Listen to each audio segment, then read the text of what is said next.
नमस्कार दोस्तों। देश की राजधानी नई दिल्ली के आसमान में इन दिनों एक अजीब सा भारीपन है। यह मानसून की नमी का नहीं, बल्कि 78 लाख उम्मीदों का बोझ है, जो दूर दराज के कोनों से इस शहर के दरवाजे पर दस्तक दे रही है। सत्ता के गलियारों में, जहां देश की नियति तय होती है, आज एक ऐसी कहानी गूंज रही है जिसे दशकों से अनसुना किया गया था। यह उन बुजुर्गों की दास्तान है जिनके चेहरों पर संघर्ष की थकान और आंखों में एक आखिरी उम्मीद की लौ टिमटिमा रही है। यह कहानी सिर्फ एक विरोध प्रदर्शन की नहीं है, बल्कि उन लोगों के आत्मसम्मान की लड़ाई है जिन्होंने अपनी जवानी देश के कारखानों, मिलों और संस्थानों को सींचने में लगा दी। आज वे अपनी जिंदगी के अंतिम पड़ाव पर एक सम्मानजनक जीवन के लिए जूझ रहे हैं। यह आंदोलन अब सिर्फ किसी श्रमिक संगठन की चार दीवारी तक सीमित नहीं है। यह प्रधानमंत्री कार्यालय तक जा पहुंचा है, जो इस पूरे घटनाक्रम में एक निर्णायक मोड़ साबित हुआ है। प्रधानमंत्री कार्यालय का इस मामले में सीधा हस्तक्षेप यह दर्शाता है कि अब पानी सिर से ऊपर जा चुका है और सरकार इस संवेदनशील मुद्दे को और अनदेखा नहीं कर सकती। इस आंदोलन की आग को और हवा दे रहा है भारतीय मजदूर संघ का खुला समर्थन। विभिन्न ट्रेड यूनियनों की एकजुटता ने इस लड़ाई को नई ताकत दी है। विशेषकर चीनी मिलों के श्रमिक, जो अपनी अनगिनत समस्याओं के बावजूद अपने बुजुर्ग साथियों के हकों के लिए कंधे से कंधा मिलाकर खड़े हैं। इस व्यापक समर्थन ने ही आंदोलन को एक राष्ट्रव्यापी स्वरूप दिया है और सरकार को इस पर गंभीरता से सोचने के लिए मजबूर कर दिया है। मामले की गंभीरता और इसके राष्ट्रव्यापी प्रभाव का अंदाजा इसी बात से लगाया जा सकता है कि हर छोटी बड़ी जानकारी सीधे प्रधानमंत्री के शीर्ष अधिकारियों की मेज पर पहुंच रही है। इस पूरी हलचल के केंद्र में एक नाम प्रमुखता से उभरा है, प्रधानमंत्री कार्यालय के सचिव श्री अदनान स्वामी। श्री स्वामी, जिन्हें प्रशासनिक हलकों में एक कुशल रणनीतिकार और परिणामोन्मुखी अधिकारी के रूप में जाना जाता है, अब इस पूरे मामले की कमान संभाल रहे हैं। उन्हें न सिर्फ इस मुद्दे की हर परत से वाकिफ कराया गया है, बल्कि प्रधानमंत्री की ओर से इस समस्या का एक स्थायी और संतोषजनक समाधान निकालने का जिम्मा भी सौंपा गया है। स्थिति की नज़ाकत को समझते हुए और सरकार के पक्ष को पूरी पारदर्शिता के साथ जनता के सामने रखने के लिए श्री अदनान स्वामी ने एक ऐसा कदम उठाया जिसने दिल्ली के मीडिया जगत को भी चौंका दिया। उन्होंने एक विशेष प्रेस कॉन्फ्रेंस का आयोजन किया, लेकिन यह कोई पारंपरिक प्रेस वार्ता नहीं थी। यहां बड़े बड़े समाचार चैनलों के ओबी वैन या अखबारों के नामी गिरामी संपादक नहीं थे। यहां आमंत्रित थे नए युग के सिपाही, जिन्हें हम सोशल मीडिया इन्फ्लुएंसर के नाम से जानते हैं। ये वो लोग हैं जिनकी आवाज सीधे उन लाखों पेंशन भोगियों तक पहुंचती है, जो अपने मोबाइल पर एक एक खबर के लिए टकटकी लगाए रहते हैं। यह एक मास्टर स्ट्रोक था, एक ऐसा रणनीतिक फैसला जिसका उद्देश्य बिचौलियों को हटाकर बिना किसी मिलावट के सरकारी योजनाओं और इरादों की सही जानकारी सीधे उन लोगों तक पहुंचाना था जिनके लिए यह सब कुछ किया जा रहा है। उस विशेष बैठक में श्री अदनान स्वामी ने बड़ी बेबाकी और स्पष्टता के साथ सरकार का पक्ष रखा। उन्होंने प्रधानमंत्री श्री नरेंद्र मोदी की उन नीतियों का परत दर परत खुलासा किया जो विशेष रूप से ईपीएस माइनवाइफे पेंशन भोगियों के कल्याण के लिए बनाई गई हैं। उन्होंने इस बात पर जोर दिया कि पेंशनरों की जो 4 सूत्रीय मांगें वर्षों से धूल फांक रही थीं, उन पर प्रधानमंत्री के स्तर से कार्रवाई बहुत पहले ही शुरू हो चुकी थी। यह कोई चुनावी वादा या आंदोलन के दबाव में लिया गया फैसला नहीं, बल्कि एक सोची समझी प्रक्रिया का हिस्सा है। श्री स्वामी ने बताया कि इस प्रक्रिया को अब अंतिम रूप दिया जा रहा है और प्रधानमंत्री व्यक्तिगत रूप से यह सुनिश्चित कर रहे हैं कि इन मांगों को जल्द से जल्द पूरा किया जाए। उन्होंने एक विस्तृत खाका प्रस्तुत किया कि कैसे इन मांगों को हकीकत में बदला जाएगा। अब यह बिल्कुल साफ हो चुका है कि प्रधानमंत्री के विशेष सचिव के रूप में श्री अदनान स्वामी ने इस मुद्दे पर एक तरह से मोर्चा संभाल लिया है। उन्हें विशेष रूप से प्रधानमंत्री द्वारा यह जिम्मेदारी दी गई है कि वे मीडिया, खासकर डिजिटल मीडिया के माध्यम से इस संवेदनशील विषय पर सरकार की प्रगति और योजनाओं की जानकारी लगातार साझा करते रहे। अपनी नियुक्ति के तुरंत बाद श्री स्वामी ने उन सोशल मीडिया इन्फ्लुएंसर के साथ एक और बैठक की जिनसे लाखों पेंशन भोगी सीधे जुड़े हुए हैं। उन्होंने पेंशनरों से जुड़े हर पहलू, चाहे वह वित्तीय हो, सामाजिक हो या मानवीय, पर प्रधानमंत्री के स्तर पर हो रही प्रगति का विस्तृत ब्यौरा दिया। अपनी ब्रीफिंग में श्री अदनान स्वामी ने किसी भी सवाल को टाला नहीं। उन्होंने पेंशन भोगियों के मन में उठ रहे हर संदेह का निवारण किया। सबसे बड़ा सवाल था, पेंशन की राशि कितनी बढ़ेगी। उन्होंने स्पष्ट संकेत दिए कि यह वृद्ध सम्मानजनक होगी, एक ऐसी राशि जो बुढ़ापे में उनकी जरूरतों को पूरा कर सके। इसे कितना और बढ़ाया जा सकता है और सबसे अहम, यह कब तक बढ़ाया जा सकता है, इस पर भी उन्होंने एक समय सीमा का इशारा किया, जिससे लाखों लोगों की उम्मीदों को एक ठोस आधार मिला। ये सारी जानकारी उन इन्फ्लुएंसरों को इसलिए दी गई ताकि पेंशन भोगियों तक कोई अफवाह या गलत खबर न पहुंचे, बल्कि सरकार का सीधा संदेश पहुंचे। एक तरफ जहां दिल्ली में प्रधानमंत्री कार्यालय के स्तर पर यह रणनीतिक बिसात बिछाई जा रही है, वहीं दूसरी तरफ जमीन पर आंदोलन की ज्वाला और धधक रही है।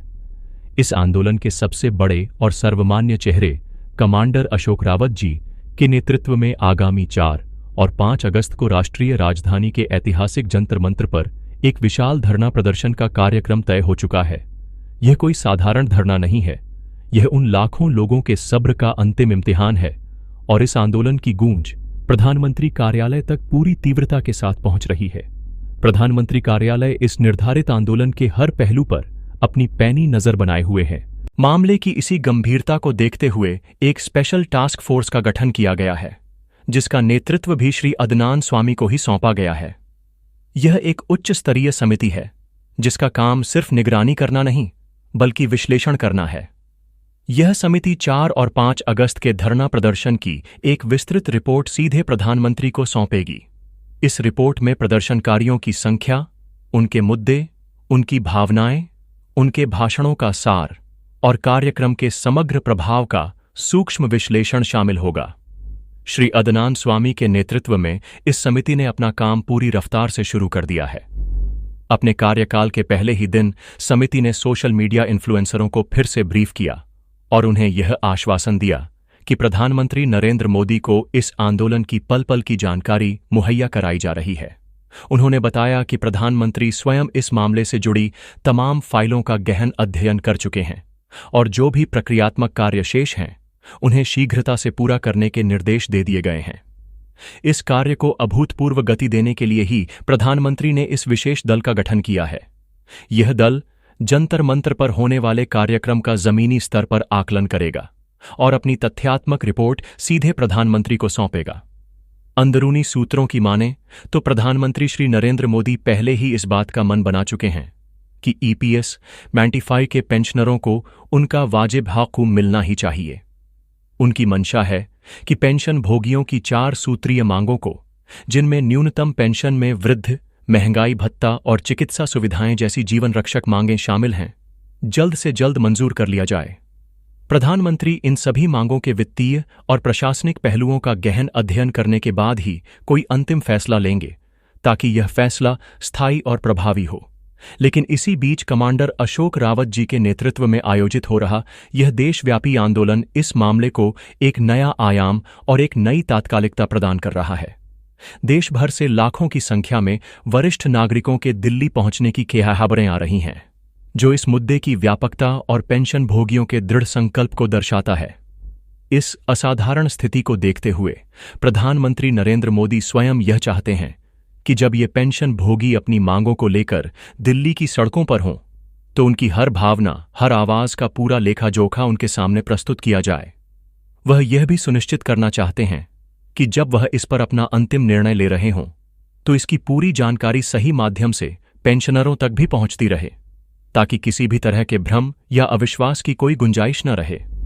सरकार और पेंशन भोगियों के बीच संवाद की इसी महत्वपूर्ण कड़ी के रूप में श्री अदनान स्वामी को नियुक्त किया गया है।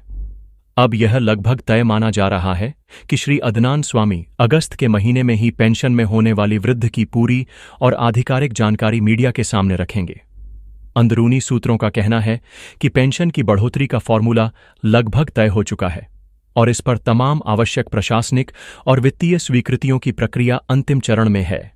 ऐसा अनुमान लगाया जा रहा है कि प्रधानमंत्री श्री नरेंद्र मोदी अगस्त के महीने में ही पेंशन भोगियों की 4 सूत्रीय मांगों में से कम 3 प्रमुख मांगों को अपनी हरी झंडी दे सकते हैं। इसमें सबसे प्रमुख है पेंशन की राशि में एक सम्मानजनक वृद्धि, जो संभवतः 7,500 रुपये मासिक हो सकती है। यह राशि उन हजारों रुपयों की तुलना में एक बड़ी छलांग होगी जो उन्हें अभी मिल रही है, और यह उन्हें एक गरिमापूर्ण जीवन जीने में मदद करेगी। इसके साथ ही पेंशन भोगियों को अन्य प्रकार की सुविधाएं भी मुहैया कराई जा सकती हैं, जैसे कि महंगाई भत्ते, डीए का महत्वपूर्ण प्रावधान। यह डीए बढ़ती महंगाई के खिलाफ एक ढाल का काम करेगा और उनकी क्रय शक्ति को बनाए रखेगा। इसके अतिरिक्त मेडिकल सुविधाओं में पति या पत्नी को भी शामिल करने वाली नियमावली को मंजूरी दी जा सकती है, जो लाखों परिवारों के लिए एक बहुत बड़ी राहत होगी, क्योंकि बुढ़ापे में इलाज का खाहाहार्च अक्सर कमर तोड़ देता है। इन सभी फैसलों को एक साथ मिलाकर और तमाम गैजेट नोटिफिकेशन के साथ पेंशनरों के लिए एक समग्र कल्याणकारी पैकेज का खाका तैयार किया जा रहा है। इसे एक ठोस कानूनी रूप दिया जाएगा, एक ऐसा कानून जो देश के सभी 28 राज्यों और केंद्र शासित प्रदेशों पर एक समान रूप से प्रभावी होगा। इसका उद्देश्य यह सुनिश्चित करना है कि किसी भी राज्य का कोई भी पेंशन भोगी अपने अधिकार से वंचित न रह जाए। एक बार जब यह एक कानून का रूप ले लेगा तो प्रत्येक माह पेंशन की राशि सीधे लाभार्थियों के बैंक खातों में डीबीटी यानी डायरेक्ट बेनिफिट ट्रांसफर के माध्यम से पहुंचनी शुरू हो जाएगी। यह न केवल प्रक्रिया को पारदर्शी बनाएगा, बल्कि भ्रष्टाचार की सभी संभावनाओं को भी समाप्त कर देगा। इसी विराट और ऐतिहासिक कार्य को सफलतापूर्वक संपन्न करने के लिए प्रधानमंत्री नरेंद्र मोदी ने अपने विशेष सचिव श्री अदनान स्वामी को यह बड़ी और महत्वपूर्ण जिम्मेदारी सौंपी है। पूरे देश को उम्मीद है कि श्री अदनान स्वामी इस जिम्मेदारी का पूरी निष्ठा से निर्वहन करेंगे और देश के लाखों बुजुर्ग पेंशनरों को उनका दशकों से प्रतीक्षित लाभ प्रदान करने में एक निर्णायक भूमिका निभाएंगे। यह समझना भी अत्यंत महत्वपूर्ण है कि यह सब फैसला किसी अचानक बने दबाव में नहीं लिया जा रहा है। सरकार के स्तर पर यह कार्यक्रम पहले से ही निर्धारित था और अब केवल प्रधानमंत्री की औपचारिक सहमति ही बाकी है, जो संबंधित फाइलों पर उनके हस्ताक्षर के साथ ही अंतिम रूप ले लेगी। पहले गैजेट नोटिफिकेशन को प्रकाशित करने की सारी जिम्मेदारी कैबिनेट सचिव श्री टीडीवी सोमनाथन की मानी जा रही थी, लेकिन अब इस महत्वपूर्ण कार्य में श्री अदनान स्वामी को भी एक बड़ी जिम्मेदारी सौंपी गई है, जिसमें वह श्री सोमनाथन का भरपूर सहयोग करेंगे। अब श्री टीडीवी सोमनाथन और श्री अदनान स्वामी के कंधों पर संयुक्त रूप से गैजेट नोटिफिकेशन की सारी जवाबदेही सौंप दी गई है और यह सारा काम अगस्त माह में ही पूरा करने का लक्ष्य रखा गया है। इस पूरी पृष्ठभूमि के बीच कमांडर साहब ने देश भर के पेंशन भोगियों से दिल्ली पहुंचने का आह्वान कर दिया है। कमांडर साहब के एक आह्वान पर देश के कोने कोने से पेंशन भोगियों की टीमें, जीवन के कई बसंत देख चुके वरिष्ठ नागरिकों के समूह आज दिल्ली के जंतर मंतर के लिए प्रस्थान कर चुके हैं। कल ही बिहार के पटना के ऐतिहासिक गांधी मैदान में एक बड़ी सभा हुई थी, जिसमें यह संकल्प लिया गया था कि बिहार से बड़ी संख्या में पेंशन भोगी दिल्ली पहुंचकर कमांडर अशोक रावत द्वारा आह्वान किए गए इस महाआंदोलन में पूरी सक्रियता से हिस्सा लेंगे। इसी तरह देश के अलग अलग राज्यों, चाहे वह महाराष्ट्र के औद्योगिक क्षेत्रों से आए मजदूर हों, केरल के बागानों से आए श्रमिक हों, पंजाब के खेतों में काम कर चुके किसान हों या पश्चिम बंगाल की झूठ मिलों के कर्मचारी, हर जगह से वरिष्ठ नागरिक अपनी मांगों की आवाज बुलंद करने के लिए दिल्ली पहुंच रहे हैं। और इसी घमाघमी, इसी आंदोलन और उम्मीद के महासंगम के बीच प्रधानमंत्री का यह बड़ा फैसला सामने आ रहा है, जिसमें प्रधानमंत्री नरेंद्र मोदी ने श्री अदनान स्वामी के नेतृत्व में गठित समिति को यह स्पष्ट निर्देश जारी कर दिया है कि आप तमाम पहलुओं को ध्यान में रखते हुए जल्द से जल्द गैजेट नोटिफिकेशन तैयार करवाकर पेंशन वृद्धि की कार्यवाही को सुनिश्चित करने का काम करें। आने वाले कुछ दिन, विशेषकर 4 और 5 अगस्त, न केवल इन 78 लाख पेंशन भोगियों के लिए बल्कि पूरे देश के लिए अत्यंत महत्वपूर्ण होने वाले हैं।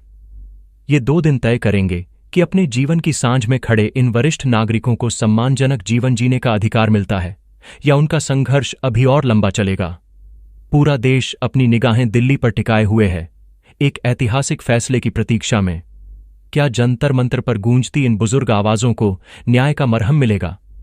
क्या प्रधानमंत्री कार्यालय से निकली उम्मीद की किरण करोड़ों आंखों के अंधेरे को दूर कर पाएगी? इसका जवाब आने वाला वक्त ही देगा। लेकिन एक बात तय है, दिल्ली की धड़कनें बढ़ी हुई हैं और एक नए इतिहास की पटकथा लिखी जा रही है। आज के लिए इतना ही। जैसे कोई नई अपडेट आती है, मिलते हैं एक नई अपडेट के, तब तक के लिए जय हिंद, जय भारत।